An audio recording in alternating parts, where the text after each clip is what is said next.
let me welcome some new delegates today. We have our co-founder of Rex, Amla Akineni, who's joined us today. You must be all knowing Amla and have seen her movies in the past. She's better known as an actor, but what most people don't know is that she's a very passionate firebrand, animal and environmental rights activist, and also a human rights activist. Has been involved with us for the past, since inception. So Amla is one of our board members and one of our co-founders. We have with us a Kannada actor called Sushma Veer. I don't think she likes that introduction, but she basically is a person who does very innovative things with stage, with theatre, and very, very innovative. She comes from the very renowned theatre family of Mr. Virana, right? And we'll have her speaking later. We have with us Mohammad Asif Iqbal. And Mohammad Asif Iqbal, when I spoke to him in the morning, said, Jerry, I need a volunteer to take care of me. I said, you will take care of everybody else. You don't need anybody to take care of you. Mohammad Asif Iqbal has just come back from the US specially for this, and he's one of our Rex fellows for 2013 and 14. And he's just done a major movement to empower the disabled, not only for India, but for people across the globe. And he's going to speak about that later on. And we have several other delegates, so please get to know all the other people who are joining us, yeah? We started with a small video. You must have seen the disclaimer which said that it is not a video which is made with the best superior quality. In fact, we are starting a small crowdsourcing portal called I See the Change, where the whole idea is that you upload videos of projects from across India, across the globe, which need funding, and then you do reporting also through those videos, right? So it's basically about holding NGOs, holding people who raise funds accountable, where you see the impact in the form of videos. But these videos again are not going to be in high quality or superior quality as they're called, because they're videos meant for YouTube. The basic idea is to see the work and get the essence of it. So Harshit, very happy to see the work that you're doing in Uttarakhand. We'll come to that. Uttarakhand happens to be a place which requires a lot of support. Today being Mahashivratri, I'll just start with a small thought trigger. A small idea jogger basically, and simple innovation and simple ideas, they say, can make the big difference, and that's exactly what Rex is all about. Around 2 weeks ago, as a tribute to Nido Tanya, and when there was no justice happening for him, I just wrote a small thought on Facebook in the blog, and I said, everyone around Kirki Extension, Munirka, and several households in India have Shivji in their temples, and they pray to him every morning. But the same people shun people from the Northeast and think of people from the Northeast as outsiders. Now, as far as I can remember, I think Shivji was also from the Northeast, right? So are you seeing the duplicity, the double standard? We worship Shivji, but we hold people from the Northeast as chinkies and outsiders. It's a sad state of affairs. And these are simple ideas which need to kind of make that difference, make that change in our mindset, you know. And someone wrote to me on the same blog, he said, Jerry, that's blasphemy. And I said, what are you talking about? Would Jesus be less powerful if Jesus was black? Would Krishna be less powerful if Krishna was from South India? This is the problem with us. We've typecast everything, you know. And I sincerely believe that Shivji was from the Northeast. So that's my belief. And you can't challenge my belief, because I respect everybody's views. But if we can kind of keep an open mind to people, then we would not have all this racism and issues which are related to lack of secularism. So that said, let me call on Harshit to come and just share a little about his work, which he's doing in the Uttarakhand. You have 3 minutes exactly, Harshit. So please come up. Namaskar, everyone. I think it'll be a good idea. I just want to give you a brief idea of what's happening over there. I got motivated to be in Uttarkashi. I went there in 2012. And Uttarkashi is a place which is highly vulnerable to natural calamities. Landslides, earthquakes, floods, cloudbursts, they're just common. So in 2012, a flood took place, and it was reported that around 200 people died. But when we went there, I was working with Ramakrishna Mission at that time, and we saw, no, not 200, round about 1,000 people were found dead.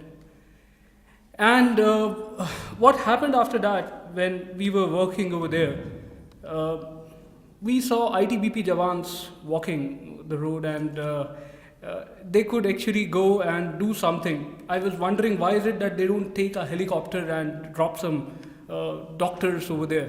Because some of the villages were cut. They have lost their bridges and roads. They did not have ration, they did not have medicines, and they were just kind of caught in that place. And I was there. This time again, I went, and I thought, let me see what's happening. A lot has happened on paper. NGOs are working, relief work is taking place. But what's happening on ground is almost nothing. I chose Uttarkashi this time. I went there 2 years ago. I saw a place which gets affected by landslide every year. This year again, same. You go there every year and you find this spot. And every time you see this spot, you have to stay there for a couple of hours, so that someone will come from BRO and clear the road for you. And as you saw in my video, condition of the border road, I don't know if you noticed it. It's still the same. It's not a road actually. There is no primary healthcare center inside the village. According to Panchayati Raj Act, every village should have a primary healthcare center. They don't have it. And I want to bring it in public. I want people to see what's happening, because media is not reporting it. Since September, you have noticed that nothing has come. Now, what is happening in this particular village is that there are around 56 houses which have come very closer to the riverbed. River was 10 meter wide before this calamity took place. During that day, this river became 300 meter wide. River used to be 50 feet below the road surface. Okay. I think it will be a good idea. If you have any questions, you can ask me. I have been speaking. Okay, let me just give you tell you briefly. River was 50 meter below the road surface before the calamity. 50 feet, sorry. It came 50 feet up. Now those people who were kind of 50 feet above the river have suddenly come very closer to the river. This monsoon, they might lose their house. Government has taken no action. Thank you. That's all I need to say. So thank you, Harshit. Harshit's exercising the power of one and doing great work in Uttarakhand. So he surely deserves a bigger hand. Yeah. Okay. And we still have an open mic. So if there's anyone who wants to come and share their ideas, their simple ideas which can make a difference in our world, we have some time. Yes, sir. Come. My name is Bhaskar, and I have been working from last 8 months in a fellowship known as Gandhi Fellowship. This fellowship has been started by Kaivalya Education Foundation. What we exactly do, I'll try to keep it crisp, is there are students, graduates and postgraduates. They come and they work with 5 schools and communities of these schools, government schools. What we are trying to do is trying to enable the headmaster and tell him how much capacity he has to change the whole community. He interacts with the stakeholders, that is government people. He interacts with the people of the community itself, and he is the headmaster for the students. So if he is able to understand the kind of power he has, the kind of impact he can make, then it will be good for that community itself. On the other hand, as youngsters, yesterday we were talking about that the youngsters should get a real picture. What we are educating them is for Mercedes-Benz today, but they don't have an idea what real India is. So a 2 years program I have just finished my MBA from SCMLD, and I have joined this fellowship. Now, what I get to see is the picture which we have for life is not the life for 70% of the people on this planet, in our country. So, as youngsters, we have the opportunity. It depends on the intentions, but the age in which we are right now, we need to be given those opportunities. As per the government, we claim that government does nothing. But on the other hand, government provides infrastructure, government has given systems. The only problem is these people have come after passing some examinations. They don't know what management is. So as youngsters, can we give them that support and just try to cover up the loopholes in it? So can multiple platform in different parts, right now this NGO is doing it in the field of education. There are other government systems where we can improve it. So that is my idea, to involve youth, show them the real picture, and at some other point of time, they can do a lot for this nation. Okay, sir. That's it. Thank you. Thank you so much.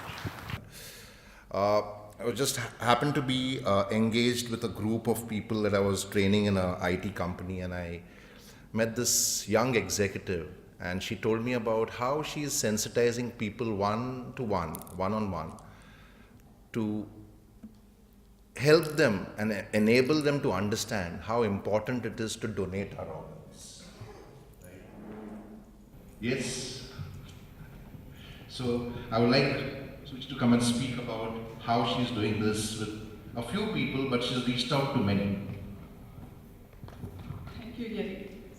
Very good morning to one and all present here. I have a bit of stage fear, okay? So you have to clap and energize me more. Feeling better. Okay, so Jerry, I didn't know you're going to call me now. I didn't prepare anything. It all started in 2005. My name is Sashi Priyadarshini. I'm from Chennai. I've traveled with my mother because I wanted to attend this forum because I really want to meet a lot of heroes here and be a part of them. 2005, I started off working, and there was this group of individuals from National Organ Donor Society sitting up and asking for people who can voluntarily donate their organs. At that time, I was in my early 20s, and I said, why not? So I went up there, wrote my name, and I said, okay, I'm going to donate all my organs. I really did not have any kind of exposure to that. Walked back home, happily, told my mom and dad, and all I got is a stare. And they were like, what are you doing? And then I told them what it was. My mom, I think I don't know what to say. She's sitting right there. I don't know what she feels, but my dad was right there saying, I'm very proud of you. And then I think my dad had a conversation with my mom, and both of them walked up to me the next day morning and said, we're very proud of you to be our daughter. Then it clicked a bell, right? It asked me, what am I actually doing? So I did a lot of research and found out, I went and got in touch with a lot of doctors. I reached out to the Roypeta government hospital, which has a cadaver donation and an organ donation plant, and started learning more. 2007, I wanted to start something called Live After You Die. This is basically how many of us want to live after we die? If you could just raise your hands and, okay, I'm happy, good number of hands raising up. So what happened is we started something like this, and individually reached out to a lot of people in 2007 and 2008, spreading awareness about organ donation and what it has to be. Any of you all have heard about organ donation and how old you need to be to start donating organs after you die? Any idea? Sorry, I can't hear. 18? Absolutely. Stillborn babies who come out to the world without life, even they can donate. So we don't have an age limit. We can donate up to 80 years, and every part, including your skin, can be donated as well. I've donated all my organs, including my skin, and yes, so the problem right now, what I wanted to actually address to you all is the challenge that we face is to One, the fear of donating organs. Why should we donate organs? What would happen to me? And the second thing is a lot of things come up, right? Religion, fear, and people talking about it. And I think here in this forum, I would like to say there was this baby that was born last month in Chennai, and after three days, she passed away. So her mother decided to donate all her organs. And now, because of that child, she's a hero, though she's not around. 4 people are living. They've donated her organs. I think we really need to give a round of applause to that kid who made 4 of them live after she died. I want to be such one person who's doing it. And I've been doing this for the last 5-6 years, and about 80 people have given in writing. I mean, of course, various organs, right? And given in writing that they would be donating their organs. So I would pass it on to Jerry. I would give you a lot of insights if I can get your email addresses on organ donation. So it'll be great if you could, spread the awareness across. Even one person in this room spreading it to another person, it would be 100 into 1. So that's 2. So it's be around 200 people. So I would require support. And I think it would be really great if all of us can live after we die. Yeah? Did I do a good job? Thanks. So thank you very much for the time and opportunity, Jerry. Thank you very much. Thank you, Shashi. So that is Shashi. She works with an IT company. She does not work with an NGO. She does not work with government. And the basic purpose of actually creating the Karmavir and the Right Every Wrong platform was to make people aware that you don't need to work in charity organizations or with government to make a difference. You can make a difference irrespective of where you work, irrespective of what your age is, right? You can make a difference as a baby she just shown, a stillborn baby, or a baby who's passed away. Now, in this country, fortunately for us, our chief patron, our founding chief patron, Shri Vasant Sate, also donated his entire body to humanity and to science. And remembering Shri Vasant Sate today, I think it's something which all of us need to do, because this is a mindset change again. It's a very simple idea, but people can't accept this idea because we think we are going to take our body to God by cremating it. So that's the power of a simple idea. And if we can spread this word, yes, sir. You'll have to go and use the microphone behind. Shashi has really stirred me to. I didn't want to share it public. It was my very personal choice. But I have a question, which after I say, I had donated my body after my death. I said my body will be donated to the hospital and for research work. And I have said another thing, that nobody is going to have Bichara Mar Gaya, very sad. No crying, celebrate my death. That's my request. I've put it down in writing to my friends. I'm a bachelor, and I said, do this favor to me, otherwise my soul is going to come at you. My question to you, Shashi, how do I make sure that my donation of this is registered and it is honored? Sir, first of all, thank you very much for the cadaver donation that you've done. Cadaver donation is also one such donation that happens where you don't just donate one organ, you donate your entire body. So the medical students will use your body for research work. So thank you very much, sir. That's really a very big thing that you've done. Sir, so if you've done something like cadaver donation or organ donation, you would have to go to the right channel. So there is National Organ Donors Society that has a link of national donors that can be helping you. So not just you, I mean, now that I've given it in writing, the people who I nominate to inform them need to inform them. Okay. So that is primary. So the person you're actually nominating as the one who's going to inform them post our life need to be reliable enough to call them up and say, because there is a time limit within which you're supposed to remove the organ from the body. So we cannot just wait for more than 2 hours from the time of our death. So again, I said, I can definitely give up those links which I have. I can share it across to Jerry. Maybe Jerry, we can pass it on to all of them. So through that, yes, we will be able to give it to the right person and the right link so that they would come and take it. Yes. Thank you. Thank you, sir. Thank you, Shashi. Thank you, sir. So that's the power of one. You can make a big difference just by donating your body or by donating your eyes. I met another executive recently who donates his blood once every 6 months. Yes, Hariji. Namaste. Namaste. My name is Hari Singh, and I have a small question. I'm living with HIV last 20 years. Is HIV positive dead body is useful for the nation, for the peoples? First, and the second, जो orphan people हैं या बच्चे हैं, क्योंकि मैं और injecting drug users पे काम करता हूँ, और दिल्ली जो सिटीज़ हैं हमारी, कलकत्ता, चेन्नई, मद्रास, इनमें जो माइग्रेंट पीपल हैं वो ऑर्फन्स ज़्यादा हैं काफ़ी. वो लाइवलीहुड के लिए आते हैं, डेथ कर जाते हैं, और जो पुलिस होती है उनको 72 घंटे में उसको डिस्पोज ऑफ कर देती है, चाहे वो हिंदू, मुस्लिम, सिख, ईसाई किसी भी जात का है. तो उन डेड बॉडीज़ के लिए भी अगर कुछ यूज़फुल हो जाए, क्योंकि हमारी बॉडी के अंदर इतने पार्ट्स हैं जो सारे यूज़फुल हैं, और हॉस्पिटल्स के अंदर इतनी वेटिंग होती है, किडनी प्लांट, लीवर प्लांट, दुनिया भर के प्लांट्स हैं, आइज़, आँखों की कमी है, तो ये सब यूज़फुल. ये दो बातें मैं चाह रहा था कि इन दोनों पे अगर काम हो तो एक बहुत ही बेटर इंडिया के लिए हम काम कर सकते हैं. Thank you very much, sir, for coming up. Because first of all, thank you for even offering that you'd want to, donate your organ in your body. I'm sure that cadaver donation is definitely possible. I do not have clarity on the organ donation for positive people, but definitely cadaver donation is possible. Post our lives, we can definitely donate our cadaver for research work. That is possible. Thank you very much. Okay, Thank you, sir. Thank you, Jerry, for Yeah, this thank you, opportunity. So we can have one more person come and share her thoughts, if there's anybody, her, to maintain gender neutrality. Yeah? Hi, I think I asked you this question yesterday also during lunch, but just to get clarification, there's a lot of fear when one chooses to donate organs about misuse and that they might be sold and things like that. So if you could just reassure us about the process, it will be great. Thank you. Like I mentioned, it's the right channel that we need to go to.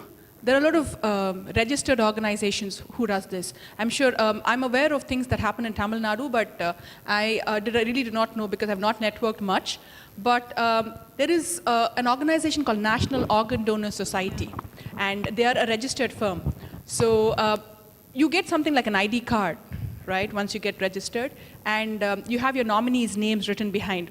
Like I said, absolutely no fear we need to have, because what are we going to do with it? I mean, it's either going to go to it's going to become ashes or going to go into the mud, right? Yeah. So Yeah. I think the fear is just, could be because of religion. There is no pain we're going to have after that, right? It's a very big thing to do. It's a big, what do I call it? I think that's the best that we can actually do, because my presentation, whenever I go for awareness to a lot of schools, colleges, and I conduct workshops, the last line it ends saying, live after you die. So I think it's the fear is within us, it's the mindset change that we really need to bring in. Yeah. So with the mindset change, I think we can really do wonders. And after we die, I think just the thought of seeing a lot of people living with our organs, I think it's a great feeling.